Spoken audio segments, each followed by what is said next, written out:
सभापति महोदय, बजट 2026-27 पे आपने बोलने का अवसर दिया, इसके लिए आभारी हूं। इस बजट जो बहुत लंबा 3 घंटे का लगभग पढ़ा गया, हाँ भारी किताब तो भारी है, पन्ने भी बहुत हैं, और उन पन्नों के बीच में वित्त मंत्री जी जब पढ़ रही थी कई घोषणाओं के लिए, वो पन्ने पलट के बता रही थी कि मैंने इतने सारे पन्ने पलटने पड़ रहे हैं। पर जब हमने इस बजट के पन्ने पलटे तो कुछ नहीं मिला। डल है, डायरेक्शन लेस है और मिसलीडिंग है, हवा हवाई। विजन 2047 की बातें की जाती है, आजकल बहुत ये चल रहा है। 47 में अभी 21 वर्ष पड़े हैं और शायद आप लोगों ने पूरी ताकत 47 के लिए लगा रखी। मैं तुलसीदास जी ने कहा है, सकल पदार्थ है बजट माही, भाग्यहीन नर पावत नहीं। मेरा कहने का आपकी संस्कृत सचेतक महोदय,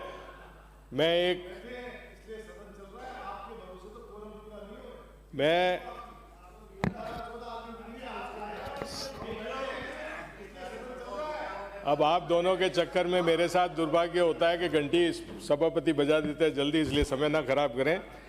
मैं तो आपको आपकी जो ये गुड फील है, इंडिया शाइनिंग है, ये जो 2047 की आप बातें करते हो ना, जब मुझे आपका वो इंडिया शाइनिंग वाले ज़माने याद आ जाते हैं, फील गुड वाले ज़माने याद आ जाते हैं।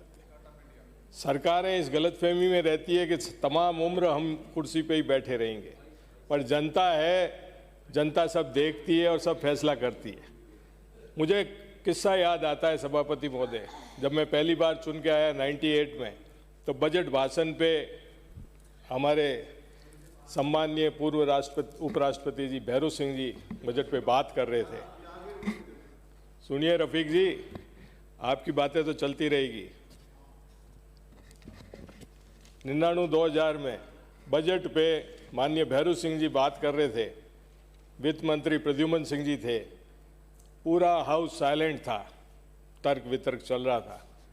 उस समय हमारे पार्लियामेंट्री अफेयर्स मिनिस्टर हुआ करते थे खेत सिंह जी, वो धीरे से खड़े हुए और कहा कि आप दोनों महानुभाव क्या चर्चा कर रहे हैं, मुझे तो ये लग रहा है कि राज मजे से चल रहा है। तो भैरू सिंह जी ने यही कहा था कि आप बैठ जाइए, आपको समझ में नहीं आएगी। अभी आप लोग भी उस गुड फील में चल रहे हो कि राज मजे से चल रहा है, उसकी बजाय आप लोग जमीन पे हकीकत पे काम करने की कोशिश करें तो ज़्यादा बेहतर रहेगा। ये बजट न तो किसानों के लिए है, न युवाओं के लिए है, मिडिल क्लास के लिए भी नहीं है। जो घोषणाएं 24-25 के बजट में हुई थी, वो अभी तक धरातल पे नहीं उतरी। ये आपको देखना पड़ेगा। आपके बाड़मेर से आप आते हैं, रिफाइनरी प्रोजेक्ट का कोई जिक्र ही नहीं है इसके अंदर। ईआरसीपी के लिए कोई बजट का जिक्र नहीं है। सोशल सिक्योरिटी प्लान्स जो आम गरीब से जुड़े हुए होते हैं, पेंशन वगैरह, उसमें कोई इंक्रीज नहीं किया गया है। तो किस दिशा में ये बजट जा रहा है? पर सरकार की कोशिश तो ये रहती है, आप तो भरोसे है SIR के, डिलिमिटेशन जो आपने OTS में बैठ के करवा लिया पंचायतों का, उसके भरोसे हैं। कास्ट कॉम्बिनेशन बनाने की कोशिश करते हैं आप लोग, क्षेत्र के कॉम्बिनेशन बनाने की मंत्री जी आप लोग कोशिश करते हैं। तो क्यों बजट की चिंता करें आप?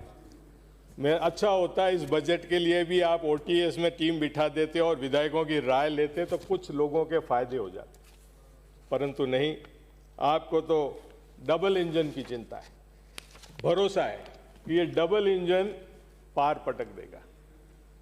डबल इंजन का मतलब क्या होता है पता है आपको?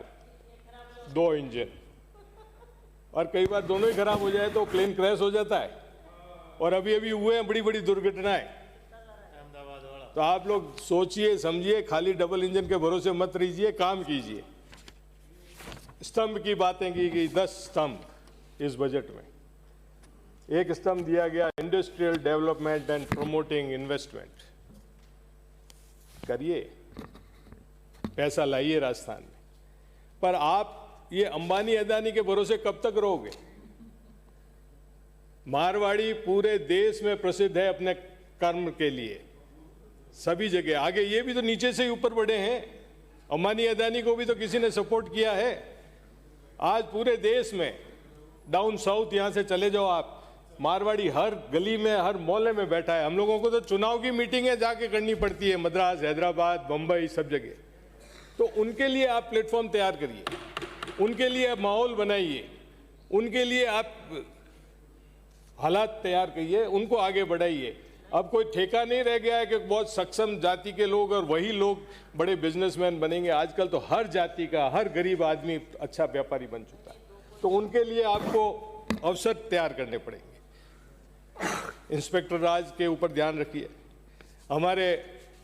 मेरे क्षेत्र में ही रीको जो अपन प्लान करते हैं, रीको का बीठन में तैयार किया गया, प्लॉट दे दिए गए, सब चीज़ें करते हैं, पर आपने मूलभूत सुविधाएं अभी तक वहाँ नहीं दी। न बिजली है, न पानी है, न सड़क है। तो कैसे लोग आके यहाँ इन्वेस्ट करेंगे? जालोर जिले के लोग गुजरात में जा रहे हैं, जहाँ आपकी इंजन सरकार है, वहाँ जाके कमा सकते हैं, और यहाँ अवसर ही नहीं है उनके लिए। ध्यान दीजिए इसके बारे में। एक 10 स्तंभ में बातें की गई, इंफ्रास्ट्रक्चर एक्सपेंशन की, रोडें बनाएंगे। अरे जयपुर के हालात आप देखिए। मैं तो 10 साल बाद, 15 साल बाद इस विधानसभा में आया हूँ, जयपुर रहने आया हूँ। हालात खराब है, रहने लायक नहीं है जयपुर। ट्रैफिक में निकल जाओ, इस सिविल लाइंस के आसपास या जनपथ पे चले जाओ, आपको चलने के हालात नहीं। बातें होती है, बजट में खूब की गई, एलिवेटेड रोड, ये वो, पर धरातल पे कब आएंगी वो सुनिश्चित कीजिए। इम्प्लीमेंटेशन कैसे हो उनका ये देखिए। जालोर जिले में धन्यवाद दूंगा कि सांचौर, रानीवाड़ा, मंडा, राबू रोड सड़क दी आपने। बहुत लंबे समय से खराब पड़ी रोहित बागरा सड़क दी। मेरे विधानसभा क्षेत्र में आरओबी की जरूरत थी, स्टेट हाईवे जसवंतपुरा से आपके विधानसभा क्षेत्र तक जाने के लिए, चाचवा फाटा, उस पर किया, अच्छा है किया।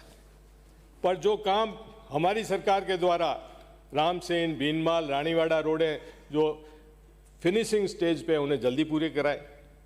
बागोड़ा, गुड़ा, मालानी इसे हुई है, हमारे समय में हुई, पुनासा वाली हुई। तो ये सारी रोडें, कोई सरकार, एक सरकार से काम नहीं चलता है, काम तो एक निरंतर प्रक्रिया है। आप उस चीज़ को एड्रेस करिए। रिंग रोड, अब जालोर से कोई व्यक्ति सांचौर जाएगा तो उसको रिंग रोड भीनमाल में तो जरूरी है कि नहीं है? 47 में पहुंचना है तो स्पीड तो बढ़ानी पड़ेगी ना थोड़ी सी। तो आप बाईपास अच्छे बनाओगे, रिंग रोड होंगी, तब जाके बाहर पड़ोगे वहाँ पे। तो इन चीज़ों पे ध्यान दीजिए। मिसिंग लिंक बजट की बहुत चर्चा हुई, बहुत कम पैसा दिया गया।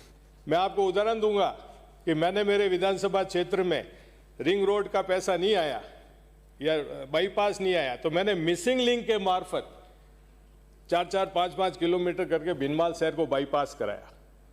देलवाड़ा चौराहे से पिछले साल के बजट में दिया, उससे पिछले साल के बजट में बादरडा दिया। इस तरह से हमको प्लान करना पड़ेगा। आप भरोसा कीजिए एमएलएज पे, आपके, हमारे सभी पे, क्योंकि वो चुन के जनता से आते हैं, उनको जनता की तकलीफें पता है, और उन पे आप भरोसा करोगे तो निश्चित तौर पे जनता का लाभ होगा। पेयजल की स्थिति के बारे में, हर घर कनेक्शन, 14 लाख कनेक्शन दे दिए गए, कागजों में है। मेरे तो भीनमाल में नर्मदा कैनाल से पानी पिलाने की 2013 सभापति महोदय 2013 के बजट में स्वीकृति हुई थी। आज दिन तक पानी नहीं पहुंचा, पाइपें बिछ गई, शहर पूरा खुद गया, ग्रामीण इलाकों में पानी नहीं। तो ये हमारी जिम्मेवारी नहीं है क्या? सरकारें आएगी जाएगी, 2 सरकारें आके चली गई, और इस आपकी सरकार में भी 2 साल चले गए, अभी तक हम पानी पीने के लिए तरस रहे, और हम कहते हैं कि बजट हमने बहुत शानदार दे दिया। अरे बजट को धरातल पे उतारना भी बहुत बड़ी जिम्मेवारी होती है हम लोगों की। हम यहाँ बैठ के हमारी जिम्मेवारी का निर्वहन करें, ये बात ज़्यादा जरूरी है। शिक्षा, चिकित्सा के क्षेत्र में आप लोगों ने 2024 में भीनमाल में उप जिला अस्पताल घोषित किया, अभी तक धरातल पे नहीं है। लैंड अलॉट हो गया पर उसके लिए कोई बजट नहीं है। बिल्डिंग नहीं बनी है, कहते हैं कि कॉलेज वाले ऐतराज कर रहे हैं, जिनकी भी जमीन नहीं है। तो इन चीज़ों पे ध्यान दिया जाना चाहिए। इरिगेशन के क्षेत्र में मंत्री जी ने कराया होगा, नर्मदा कैनाल से 1-2 मिनट में अतिरिक्त जल की उपलब्धता के लिए नर्मदा नहर परियोजना सांचौर में मानसून अवधि में जल संचय व भंडारण क्षमता बढ़ाने व उपयोग की संभावना के अध्ययन तथा रिजर्वॉयर डेवलप करने हेतु डीपीआर जालोर बाड़मेर हेतु 2 करोड़ डीपीआर के लिए किया आपने। बेनिफिट एरिया सांचौर, गुड़ामालानी, चौटन, तो जालोर जिले ने क्या बिगाड़ा? भिनमाल रानीवाड़ा को भी उस डीपीआर में शामिल करो, उनको क्रॉस करके सीधे आप ले जाओगे गुड़ामालानी में। उस नर्मदा का कुछ फायदा तो जालोर जिले को भी होना चाहिए ना। इन चीज़ों पे ध्यान दें। बांडी सिंदड़ा बंदा जो 2008 में बन के पड़ा है, अभी तक उससे खेती नहीं हो रही। इन चीज़ों पे भी आप ध्यान दें। सुजलाम सुफलाम डबल इंजन, वो डबल इंजन तो पहुंच गया अब हमारे बॉर्डर पे। उस कच्ची नहर को जालोर जिले में भी तो प्रवेश कराइए आप लोग। तो ये सारी चीज़ें हैं जिनके बारे में मैं आपको कहना चाहता था। कृषि के क्षेत्र में एग्रीकल्चर कनेक्शन अभी तक ड्यू पड़े, 2021 तक के क्लियर किए। रात को बिजली दे दी, दिन को बिजली दे दी, उन बातों पे कर रहे हैं, पर किसान तो उसी तरह से परेशान है। सोलर के प्लांट्स की बातें आती है। मॉड्यूलर्स, कंपोनेंट सी में मॉड्यूलर्स बाहर से नहीं खरीद सकते, इंडियन से खरीदोगे इतने महंगे दाम पे, बाहर से सस्ता पड़ जाता था। आपने जिन लोगों को लाभ दिया उनसे खरीदो ताकि उनको बेनिफिट हो। ये चीज़ें आप लोग करने जा रहे हैं। सब्सिडीज नहीं दे रहे हैं, ड्रिप की, डिगियों की। भिनमाल में कृषि मंडी ठप पड़ी है, तनख्वाह देने को पैसे नहीं है। इन चीज़ों को एड्रेस करिए। तो ये सारी चीज़ें मैं आपको बताना चाहता था। पंचायत राज में भी पैसा नहीं है आम आदमी गरीब के लिए, जो काम गाँवों से होते हैं। यही मैं कहना चाहता हूँ। सभापति महोदय, आपने समय दिया, इसके लिए बहुत बहुत आभार, धन्यवाद। अजय सिंह जी।